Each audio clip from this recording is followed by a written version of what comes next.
উফ, বাবারে বাবা কি গরম। সূর্যি মামা, তুমি তোমার তেজ যদি একটু কমাও তাহলে ভালো হয়। এদিকে বৃষ্টিরও তো দেখা নেই। মরণ বলি, বসে আছো কেন? হ্যাঁ, রাজসভাতে যাওয়া নেই নাকি? আছে গিন্নি আছে, তবে আজ সবাই একটু দেরি করেই যাবে। খুব গরম পড়েছে কি না। আরে বাস, গিন্নি দেখেছো আমাদের নারকেল গাছে দেখো কত ডাব হয়েছে। গিন্নি আমি ভাবছি কয়েকটা ডাব মহারাজের জন্য আর বাকি সভাসদের জন্য পেড়ে নিয়ে যাই।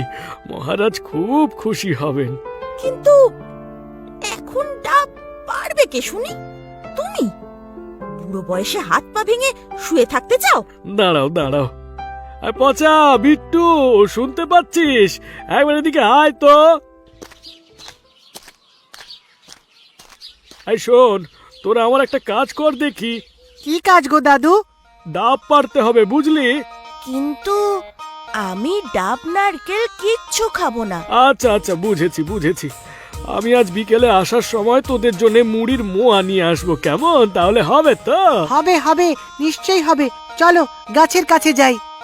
হ্যাঁ হ্যাঁ হ্যাঁ, চল চল চল।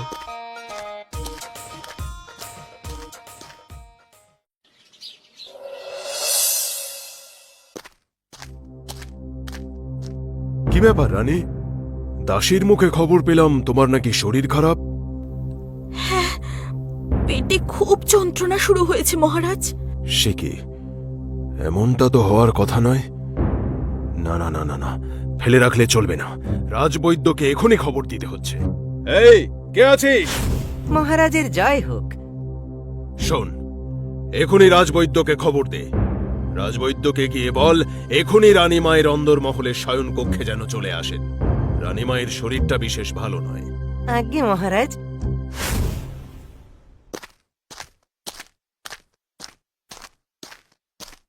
প্রণাম মহারাজ, প্রণাম রানীমা। ও, এই যে আপনি এসেছেন। এখনই একবার রানীকে দেখুন তো, রানীর শরীরটা ভালো নয়। কি হয়েছে রানীমা আপনার? আপনার মুখটাও তো খুব শুকনো লাগছে। পেটে অসহ্য যন্ত্রণা শুরু হয়েছে।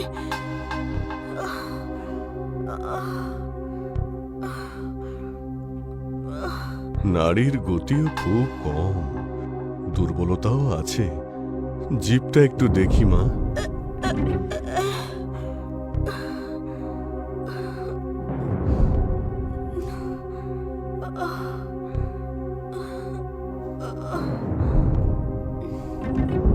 কি বুঝছেন কবিরাজ? রানীমায়ের শরীরে দুর্বলতা আছে, তাই আমি একটা পাচন বানিয়ে পাঠিয়ে দিচ্ছি। দিনে 5 বার করে 3 দিন সেই পাচন রানীমাকে খেতে হবে। একই সাথে রানীমায়ের পেটও গরম হয়েছে। মনে হচ্ছে এইবার অতিরিক্ত গরম পড়ার জন্যেই রানীমায়ের এই পেট গরম হয়েছে। তাহলে পেট ঠান্ডা করার উপায় কি? ডাবের জল, ডাবের জল খেলেই পেট ঠান্ডা হবে আর রানীমা ধীরে ধীরে সুস্থ হয়ে উঠবেন। এটা নিয়ে চিন্তা করার কিছু নেই মহারাজ। আমার বাগানেই তো শয়ে শয়ে নারকেল গাছ আছে, কিন্তু সেই ডাবের জল খুব খারাপ। এর কারণ মালিও বলতে পারছে না। তাহলে তাহলে তো বাজার থেকে কিনে আনতে হবে। তবে আমি আরেকজনের কথা বলতে পারি। কে কবিরাজ? ভগবান। ভগবানের বাড়ির ডাবের জল আমি গত বছর খেয়েছিলাম, খুব মিষ্টি মহারাজ। কবিরাজ, তুমি পাচনের দিকটা দেখে নাও। আমি ভগবানের কাছ থেকে রানীর জন্য ডাব আনার ব্যবস্থা করছি। যথা আজ্ঞা মহারাজ। এসব কি ভগবান? আজ্ঞে মহারাজ, আমার দেরি করে আসার জন্য আমায় ক্ষমা করবেন। আসলে এই থলে এত ভারী হয়েছে, এই থলে টানতে টানতে আমার দেরি হয়ে গেল মহারাজ। এত ভারী? কি, এই থলেতে কি আছে? আমি সবার জন্য আমার বাড়ির গাছের ডাব নিয়ে এসেছি। খুব ভালো ডাব হয়েছে দেখলাম, তাই ভাবলাম সকলের জন্য নিয়ে আসি। রাজসভা শেষ হলে রানীমাকেও দিয়ে আসবো মহারাজ। ধন্য তোমার নাম, তুমি সত্যিই ভগবান। মানুষের বিপদেই তো ভগবান দর্শন দেন। কি হয়েছে মহারাজ? শোনো ভগবান, রানীর খুব শরীর খারাপ। বৈদ্য রানীকে ডাবের জল খেতে বলেছে, আর তোমার বাড়ির ডাবের জল খুব মিষ্টি এবং উপকারী। তা খেলে রানী নিশ্চয়ই উপকার পাবেন। সে কি মহারাজ, তাহলে তো আর এক মুহূর্ত বিলম্ব করা উচিত হবে না। চলুন চলুন, এক্ষুনি রানীমায়ের কক্ষে চলুন। হ্যাঁ, তাই চলো। বলছি, তোমার ঘরে আরো ডাব আছে তো? হ্যাঁ মহারাজ, গাছে অনেক ডাব হয়েছে। বেশ বেশ বেশ। শোনো, আজকের মতো রাজসভা এখানেই শেষ। আবার ভগবানের মুশকিল আসান হয়ে গেল। যতই ভাবি ভগবানের পাতা কাটবো, ততই ভগবান ঘাড়ে চেপে বসে। শুধু ডাবের জল খাইয়ে মহারাজ আর রানীমায়ের এত প্রিয় আমি তোমাকে কিছুতেই হতে দেব না ভগবান।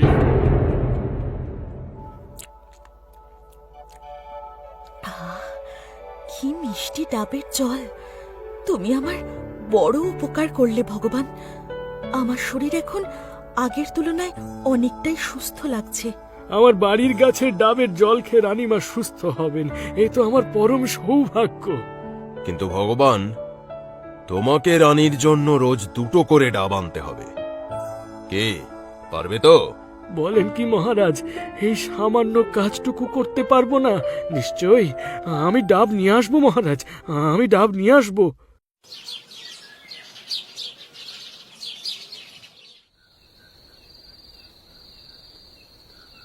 শুনলাম তোমার ভাই নাকি আবার 1 মাসের জন্য আমার ঘাড়ে এসে বসেছে। দেখেছো দেখেছো, তোমার কথার ধরন দেখেছো? দেখো না গো, আমার ভাইটা কেমন রোগা পাতলা দুর্বল হয়ে গেছে। না খেয়ে খেয়ে ওর এই অবস্থা। জানো, আজ সকালে 18টা রুটি, 7 বাটি তরকারি, 1 লিটার দুধ আর 1 ডজন কলা খেয়ে বলে নাকি ওর জল খাবার হয়ে গেল। বলো তো, এত কম খেলে ও শরীরটা ধরে রাখতে পারবে? কি যে বলিস দিদি, হ্যাঁ, তার আধ ঘন্টার মধ্যেই তো আবার 12খানা ডিম সিদ্ধ খেলাম। হ্যাঁ, সেটা বল। ও বাবা, এ তো মানুষ নয়, শালা রূপী খুদে রাক্ষস। তুমি কিছু বললে নাকি গো? না না, আমি কি বলবো, আমি মরছি আমার জ্বালায়। কেন গো, রাজসভায় আবার কিছু হলো নাকি? কি আর হবে, ওই ভগবান আবার নিজের জাদু দেখাতে শুরু করেছে। আবার সবাই ভগবানের গুণগান গাইছে। তা এবার কি নিয়ে? ডাব ডাব, ভগবানের গাছের ডাব, সে নিয়ে রাজসভায় আদিক্ষে তার শেষ নেই। হাহ, জামাইবাবু, ভগবানের বাড়িটা আমি দেখেছি, তাই আমার মাথায় একটা বুদ্ধি এসেছে। দেখো, কোনো বাজে মজা করার সময় এটা কিন্তু নয়। ধুর, তুমি তো সব সময় আমার ভাইয়েরই দোষ ধরো। বল ভাই, তুই বল তো কি ভেবেছিস সেটা বল। জামাইবাবু, ভগবানের বাড়ির ডাব গাছের পাশে একটা আম গাছ আছে, সেটা লক্ষ্য করেছো? আমি ওই আম গাছে উঠে বসে থাকবো। তারপর যখনই কেউ ওই ডাব গাছের দিকে আসবে, তখনই আমি আম গাছ থেকে গুলতি দিয়ে ঢিল ছুঁড়ে তাদের ভয় দেখাবো। হ্যাঁ, তাহলে লোকে ভাববে ডাব গাছে ভূত আছে। কারণ আমার হাতের নিশানায় একটাও ডাব কিন্তু বাদ যাবে না। বাবা বাবা বাবা বাবা বাবা, এটা খুব মজার উপায় বলেছিস ভাই। তারপর সবাই ভাববে ওই গাছে ভূত আছে। বাবা বাবা বাবা বাবা বাবা বাবা বাবা, বাহ বাহ, তোর শয়তানি মাথাটা বেশ ভালোই চলে দেখছি। বাহ, তুই তাহলে কাল থেকেই কাজে লেগে পড়, কিন্তু খুব সাবধান। হ্যাঁ, ভগবান বা ভগবানের নাতি নাতনিরা এলে একদম ঢিল ছুঁড়বি না। ঠিক আছে ঠিক আছে, সেই দিকটায় আমি খেয়াল রাখবো। আর বলছি, আমার এই কাজে কিন্তু আমার পটলা কেউ লাগবে। পটলা? ওই ছিচকে চোরটা? হ্যাঁ, ও আমার খুব ভালো বন্ধু। ও আর আমি একসঙ্গে মিলে এই কাজটা করব।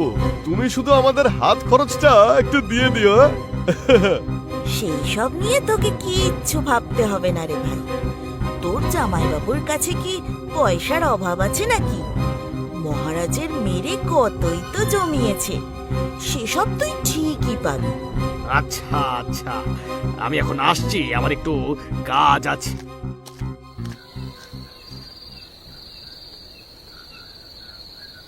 ভগবানের গাছের ডাব নিয়ে রাজসভায় যা চলছে, সেটা আমার একদমই পছন্দ নয়। সেটা আমি বন্ধ করতে চাই। তা তো ভালো কথা, তা করুন না। তার জন্যে আমার কাছে এসেছেন কেন? আমি কি মহারাজ নাকি? তোমায় আমাকে কিছু সাহায্য করতে হবে। কি সাহায্য? তোমায় বলতে হবে তুমি কাল রাতে যখন ফিরছিলে তখন ভগবানের ডাব গাছের নিচে তোমায় ভূতে আক্রমণ করেছিল। তুমি কোনো মতে প্রাণ হাতে বেঁচে ফিরেছো।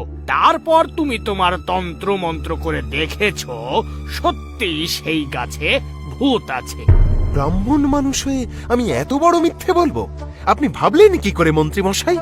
যেমন করে মহারাজের থেকে বনদেবীর পুজো করবে বলে 100 স্বর্ণ মুদ্রা আর 3 দিনের ছুটি হাতিয়ে সেই 3 দিন বাড়িতে নাকে সর্ষের তেল দিয়ে ঘুমিয়েছ আর সকাল সন্ধে গান্ডে পিণ্ডে গিলেছ, কিন্তু সেই স্বর্ণ মুদ্রা থেকে একটা বেলপাতা কিনেও তুমি পুজোর কাজে ব্যবহার করনি।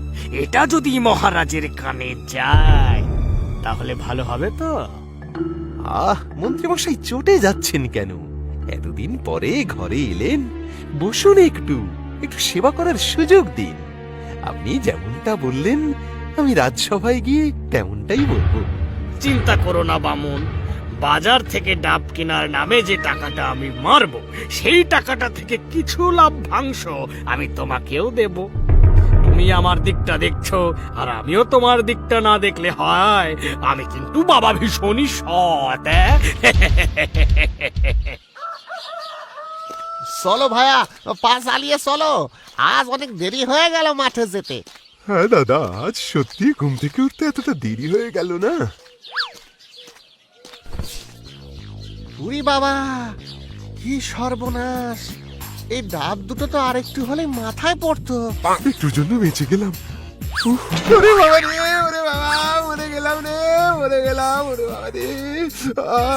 আরে এ তো দেখছি ভৌতিক কাণ্ড রে বাবা, একের পরে এক ডাব পড়েই যাচ্ছে আর পড়েই যাচ্ছে। ওরে বাবা রে, চলো পালাও ভাইয়া, পালাও। আরে থামো থামো, কি ব্যাপার? পিছনে বাঘ তাড়া করেছে নাকি? বাঘ নয়, বাঘ নয়, বাঘের থেকেও সাংঘাতিক, এ তো ভূত। কি দিনে দুপুরে ভূত? রাজপুরোহিত মশাই, ভগবানের বাড়ির পাশে যে ডাব গাছটা আছে ওতে নির্ঘাত ভূত আছে। সে কি কথা? নারকেল গাছে ভূত?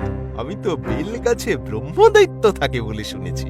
না না পুরোহিত মশাই, এই দেখুন আমার মাথায় সেই ভূতের ডাব ছুঁড়ে ফেলে কিরকম আলু বের করে দিয়েছে। আচ্ছা, তোমরা আমার সঙ্গে চলো, ওখানে গিয়েই ব্যাপারটা দেখা যাক।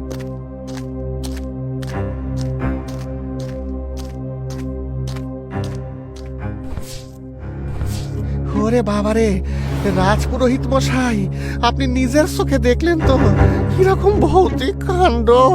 আমি যা দেখার দেখলাম, যা বোঝার বুঝলাম। এবার যা বলার সেটা রাজসভাতে গিয়েই ঠিক বলবো। কিন্তু এটা কি করে সম্ভব মহারাজ?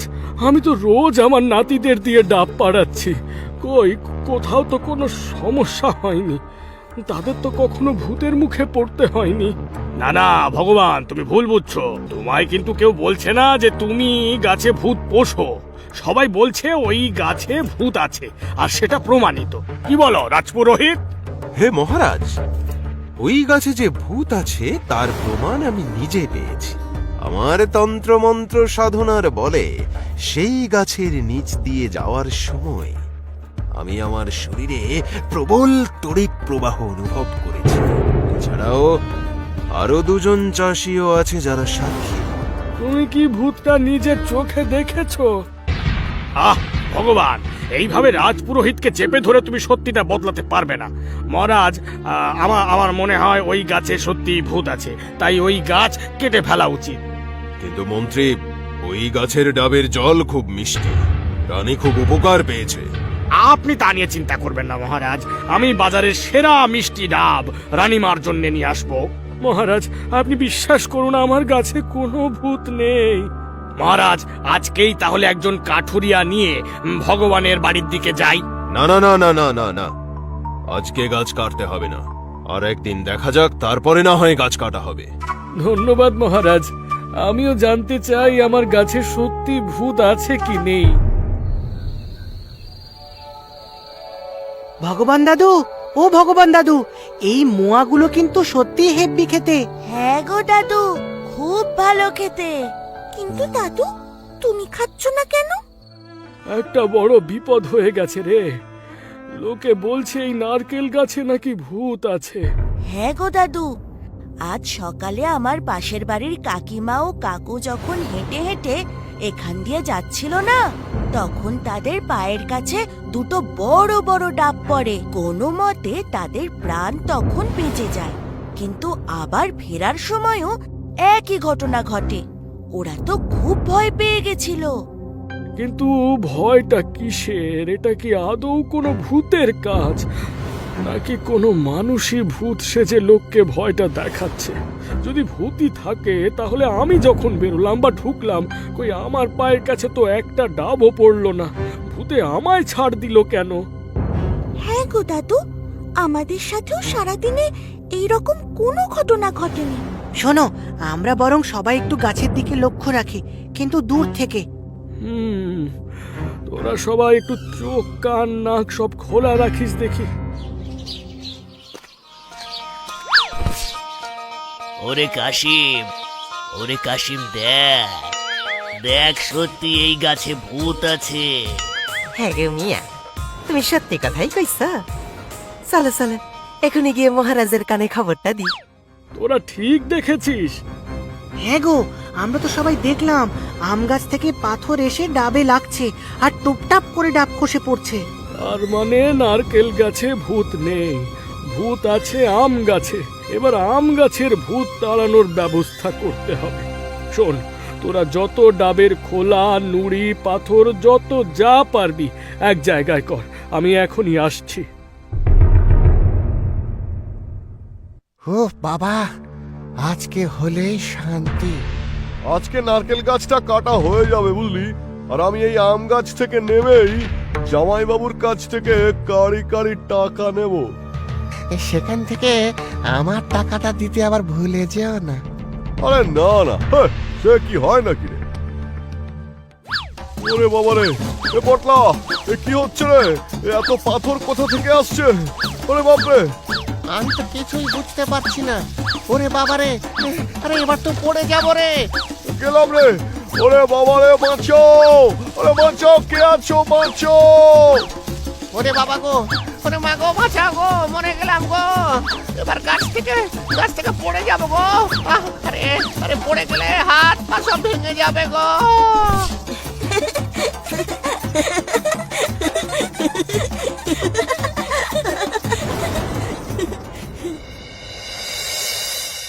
আজকে আবার সকলে ভূতে তাড়া খেয়েছে, তাই ওই নারকেল গাছ না কেটে আর কোনো উপায় নেই। ভূত আমি ধরে ফেলেছি মহারাজ। মহারাজ যদি একটু কষ্ট করে আমার বাড়ি আসেন, তাহলে নিজের চোখেই দেখতে পারবেন। এসব কি বলছো ভগবান? মহারাজের মূল্যবান সময় তুমি এভাবে নষ্ট করতে পারো না। শুধু মহারাজ কেন, আপনি চলুন মন্ত্রী মশাই, আর বাকি সভাসদদেরও অনুরোধ করব আমার বাড়ির ভূত দেখতে যাওয়ার জন্য। রানীমাকে আগেই খবর দিয়েছি, রানীমা এতক্ষণে বোধহয় পৌঁছেও গেছেন। সে কি কথা? তাহলে তো যেতেই হয়।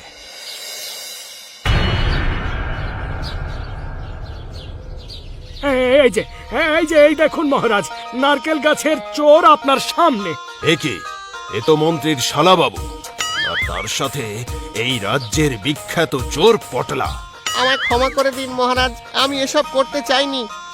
এই মন্ত্রী শালাবাবুই আমাকে এই কাজ করতে বাধ্য করেছে, যাতে ভগবান দাদার এই গাছটা কাটা পড়ে। কি? না না মহারাজ, এখানে আমার কোনো ভূমিকাই নেই। আমি যা করেছি সব আমার এই জামাইবাবুর কথাতেই করেছি। না না না না না না মহারাজ, আমিও কিছু করিনি। আমাকে রাজপুরোহিতই বলেছিল এই গাছে ভূত আছে। এটা কিন্তু খুব খারাপ হচ্ছে মন্ত্রী মশাই, আপনি আমাকে ফাঁসাচ্ছেন কেন? হ্যাঁ মহারাজ, আমি মন্ত্রীর লোভে পা দিয়েছিলাম ঠিকই, তার জন্য আমি ক্ষমা প্রার্থী। আসলে মন্ত্রীর কিছুতেই সহ্য হচ্ছিল না যে ভগবানের গাছের ডাব খেয়ে রানীমা সুস্থ হয়ে গেছে। ও ভেবেছিল এই গাছ কেটে ফেলে বাজার থেকে ও উচ্চমানের ডাব কিনে আনবে আর তার সাথে কিছু উপরি পয়সা কামাবে। রাজপুরোহিত, তোমাকে যেন আমি আগামী 1 মাস এই রাজসভায় না দেখি, এটাই তোমার শাস্তি। যথাজ্ঞে মহারাজ। এবার মন্ত্রী, তোমার কি শাস্তি দেওয়া যায় আমি সেটাই ভাবছি। মহারাজ, মন্ত্রী যখন সবাইকে ভূতের ভয় দেখাচ্ছিল, তাহলে মন্ত্রী মশাইকে ভূত সাজানো হলে কেমন হবে? এটা খুব ভালো বলেছো ভগবান। আমার কাছে চুন আলকাত্রা সবই আছে। ওই চুন আর আলকাতরা দিয়ে মন্ত্রীকে ভূত সেজে আগামী 1 মাস এই ডাব গাছের নিচে দাঁড়িয়ে থাকতে হবে। না না মহারাজ, আমায় ক্ষমা করে দিন, এরকম করবেন না। ক্ষমা তো করেই দিয়েছি মন্ত্রী, নইলে তো তোমায় গারদে পুরে রাখতাম। ভগবান, এবার তোমার গাছের ভূতকে ভূত সাজানোর দায়িত্ব তোমার। এই যে এ যে আমার পরম সৌভাগ্য মহারাজ।